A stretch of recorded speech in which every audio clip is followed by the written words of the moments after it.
Baik, assalamualaikum warahmatullahi wabarakatuh. Sebelumnya izinkan saya memperkenalkan diri.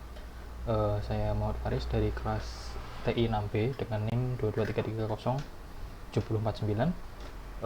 Kali ini saya ingin mempraktekkan atau mengujikan soal ujian tugas akhir untuk mata kuliah cloud computing. Baik, mungkin tak perlu berbahasa-basi, saya akan mulai untuk video tutorialnya.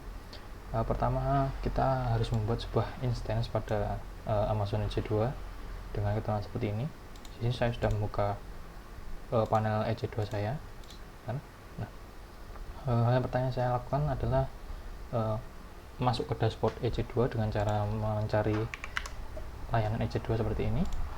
Lalu masuk pada bagian ini, kita klik pada launch instance. Lalu kita tunggu. Nah, di sini kita isikan nama sesuai dengan ini, yaitu nama kelas yaitu 6B dengan NIM dan 2233049. Setelah itu WS artinya web server. Setelah itu OS yang digunakan adalah Amazon Linux. Untuk Amazon mesinnya kita menggunakan free tier yang pertama, yang paling atas sendiri. Lalu bagian arsitektur ini tidak perlu diubah, tidak masalah. Untuk instance juga tidak perlu diubah, tidak masalah. Lalu untuk key pair, di sini saya akan menggunakan key pair saya yang lama, tapi kalau misalnya teman-teman yang menggunakan key pair baru, dengan bisa create new pin dengan cara klik tombol ini, yaitu create new key pair. Lalu pada bagian ini kalian harus memberikan nama key-nya. Setelah itu kita harus memilih key pair type. Sini ada RSA sama ED2. Di sini saya menggunakan RSA. Lalu untuk private key file formatnya saya menggunakan PPK untuk menggunakan putih. Kalau misalnya pengen menggunakan SSH pakai .pm. Oke. Di sini saya akan menggunakan key pair saya yang lama dari praktikum yang sebelumnya. Lalu bagian network setting ini tidak perlu diubah, tapi di bagian firewall ini kita tambahkan sedikit, yaitu kita masuk ke edit. Lalu kita tambahkan add security group role. Lalu di sini ada tulisannya yaitu inbound, portnya 22. Di sini sudah untuk SSH. Setelah itu untuk HTTP kita klik saja di sini di HTTP. Di sini ada port range-nya sudah terset 80. Lalu source type-nya kita klik, kita pilih anywhere untuk membebaskan siapapun menggunakan HTTP-nya. Setelah itu pada bagian tambahkan lagi untuk port 3306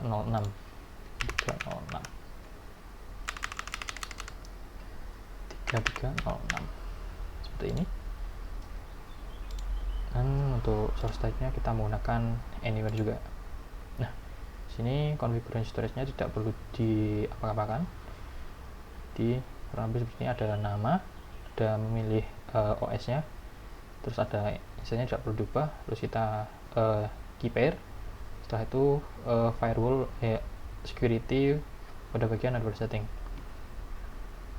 Itu setelah selesai mengkonfigurasi semuanya, kita klik pada button launch instance. Kita tunggu sampai launching instance-nya selesai. Nah, di sini launch instance-nya sudah selesai. Kita bisa klik di sini, terdapat ID-nya.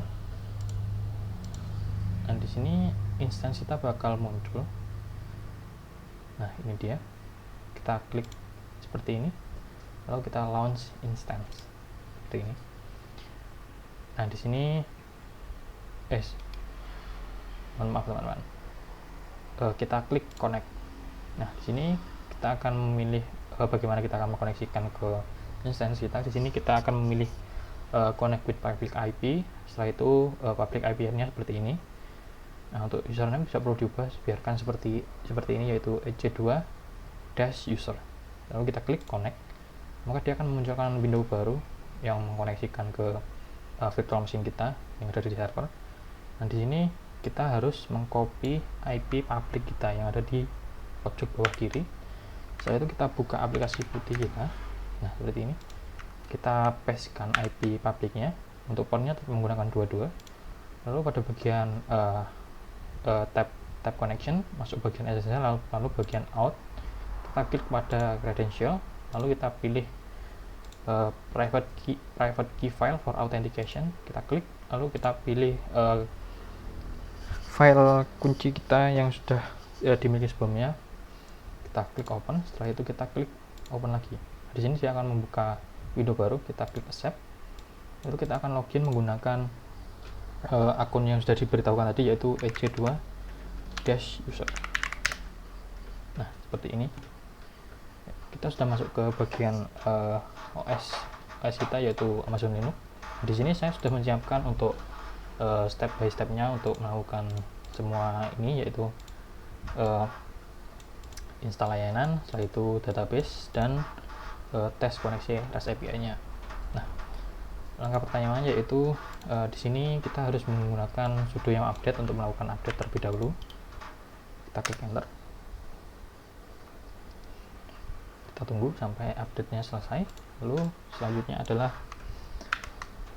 melakukan instalasi HTTPD dengan perintah seperti sudo yum install, dan kita setelah install nanti kita langsung start dan enable HTTPD-nya seperti ini. Kita enter lagi. Kita tunggu sampai proses instalasi selesai. Nah, selesai kita harus menginstal PHP 8. Ini untuk perintahnya yaitu sudo Amazon Linux extras enable PHP 8.0. Nah, untuk langkah-langkah ini akan saya taruh di deskripsi. Jadi kalau misalnya teman-teman ingin mencoba sendiri bisa menggunakan langkah-langkah ini. Perintah-perintahnya sudah ada. Kita copy saja.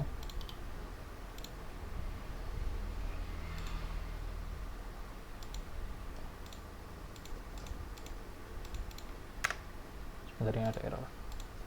Kita copy ke kanan. Nah, kita enter. Kita tunggu sampai proses instalasi selesai.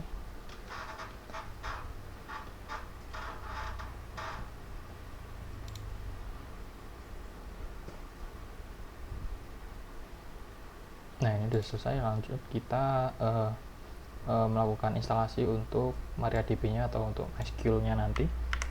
Di sini menggunakan MariaDB server yang versi 10.5. Kita pastekan saja.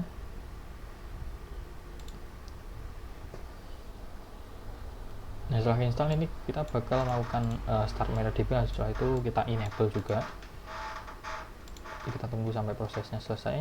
Setelah itu kita akan masuk ke setup MariaDB. Itu menggunakan sudo mysql_secure_installation. Kita pastekan saja.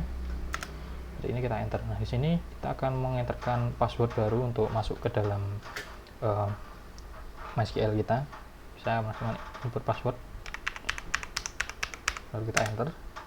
Nah, kita sini akan ditanyakan apa ingin berpindah ke Unique Socket Authentication. Ini akan saya pilih Y. Nah, di sini kita akan memasukkan root password baru, yaitu kita tambahkan untuk konfirmasi root password kita scan Y, enter, lalu kita masukkan password kita yang baru.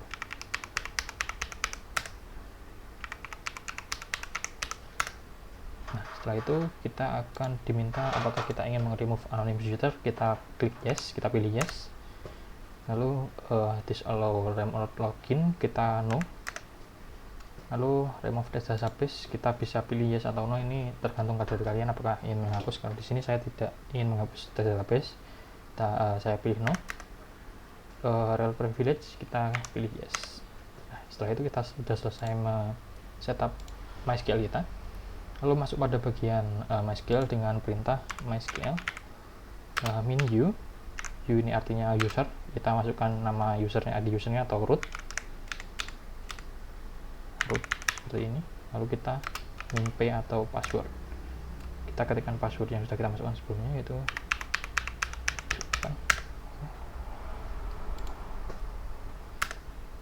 nah, kita sudah masuk ke dalam base-nya MySQL. Nah, di sini kita akan membuat sebuah database bernama bernama db_cloud dan name. Kita kopikan, setelah itu kita paste di sini 22/0/1049 seperti ini. Kita enter. Setelah itu kita akan memakai masuk ke dalam database tersebut dengan menggunakan perintah use nama database seperti ini. Kita berikan 223.3.0.749 seperti ini. Nah, kita setelah itu akan membuat sebuah tabel bernama tbl underscore karyawan. Di sini untuk atributnya ada ID, ada nama, jenis kelamin, handphone, dan varchar untuk tipe-tipe datanya dan berapa jumlah datanya kita bisa dilihat di sini. Untuk ID menggunakan integer, nama menggunakan varchar, enum jenis kelamin menggunakan enum, handphone menggunakan varchar, dan alamat menggunakan varchar. Sini kita akan copy saja dan langsung paste ke dalam MySQL base kita. Lalu kita tekan enter. Nah, di sini tabel sudah berhasil dibuat. Nah, selanjutnya kita harus membuat API untuk REST API nanti. Di sini untuk keluar dari base MySQL kita menggunakan perintah exit seperti ini. Nah, ini akan saya clear terlebih dahulu agar lebih rapi. Sebentar. Saya besar seperti ini. Nah, clear. Nah, selanjutnya kita akan membuat directory API seperti ini. Saya akan langsung saja cd var masuk ke dalam directory var www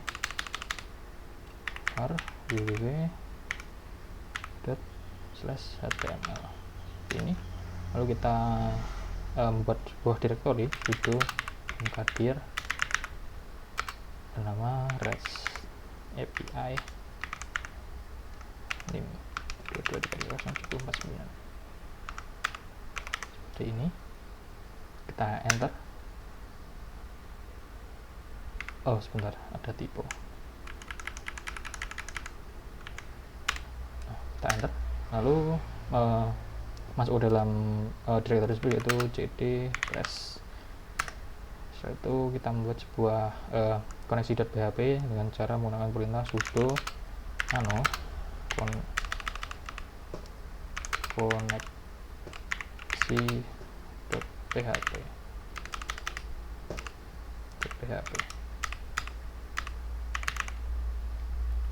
Kita tekan enter. Lalu di sini untuk koneksi.php-nya kita akan mengambil dari kode yang saya buat sebelumnya. Jika teman-teman ingin mendapatkan kode tersebut, kalian dapat mengakses GitHub saya yaitu bernama Akusinkai. Cari saja Akusinkai, lalu pada bagian repositories kalian tinggal pilih REST API yang bagian ini. Ini sini sudah ada kode connection, API, dan htaccess. Lanjut, kita sudah sampai di sini. Di sini kita akan mengkopikan kode dari connection.php. Di sini saya akan mengunggah dulu untuk database-nya sesuai dengan database yang sudah kita buat tadi yaitu 223.0.749 seperti ini. Untuk hostname tetap menggunakan localhost, username tetap menggunakan root, dan passwordnya sesuai dengan password teman-teman. Kita klik copy, masuk bagian ini kembali, lalu kita klik kanan untuk mempaskan. Lalu kita save dengan cara Ctrl X, yes, dan enter. Lalu selanjutnya di sini kita harus membuat API-nya, tapi sebelumnya saya ingin membuat htaccess-nya. Sini saya menggunakan perintah sudo nano.htaccess seperti ini, teman-teman. Kita tekan enter. Lalu bagian di dalam .htaccess kita akan mengcopy file ini, kita pastekan, kita yes, kita simpan. Lalu kita akan membuat API-nya. Untuk penamaannya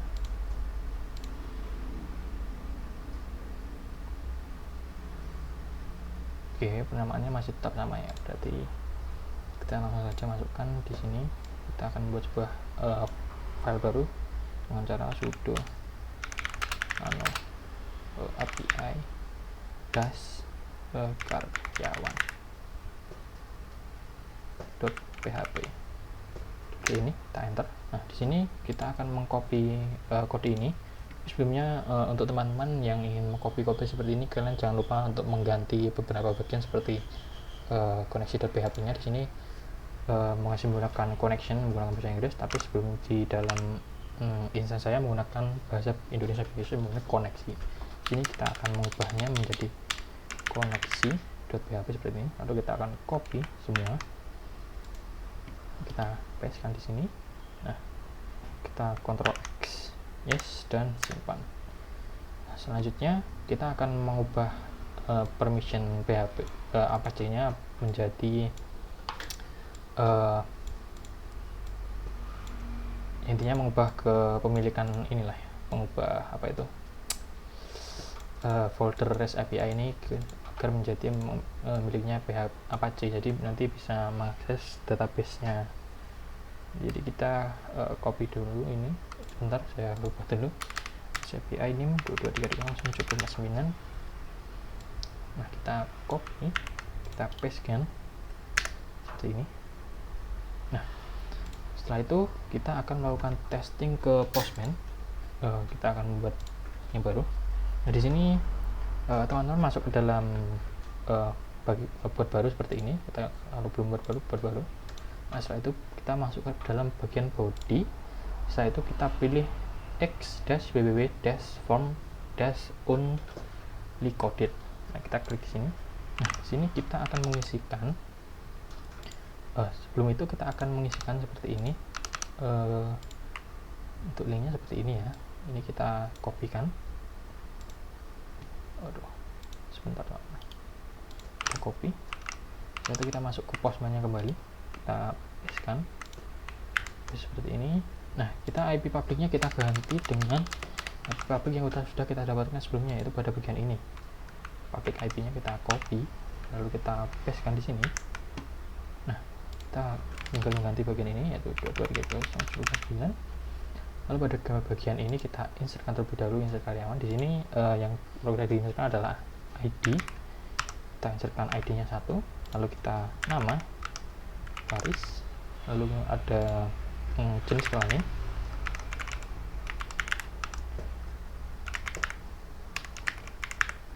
lalu ada alamat, lalu ada handphone atau nomor HP. Nah, kita isikan terserah. Nah, jangan lupa untuk mengubah bagian ini, kita ubah menjadi post, karena ini adalah perintah insert atau memasukkan data, jadi kita harus menggunakan metode post. Lalu kita klikkan saja send. Nah, di sini dia akan muncul status seperti ini, dia berarti sudah berhasil untuk menginsertkan, insert sukses.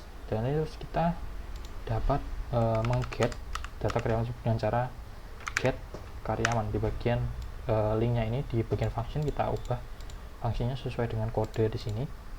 Dan di sini ada kode seperti insert, ada get update karyawan, ada delete, dan get karyawan by ID ya. Nah, kita coba untuk get itu menggunakan get ya. Untuk metodenya kita send. Nah, di sini dia akan muncul datanya, yaitu yang sudah saya upload tadi. Nah, kita akan mencoba untuk memasukkan data satu lagi. Jadi kita menggunakan metode insert. Nah, di sini kita akan menggunakan 2. Lalu di sini saya akan menggunakan nama random Budi. Ya, adalah laki-laki. Alamatnya terserah. Untuk kita dapatkan terserah. Lalu kita akan send. Nah, dia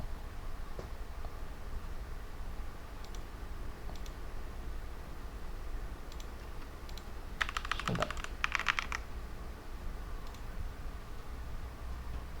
Untuk metodenya jangan lupa diganti post ya teman-teman, saya lupa.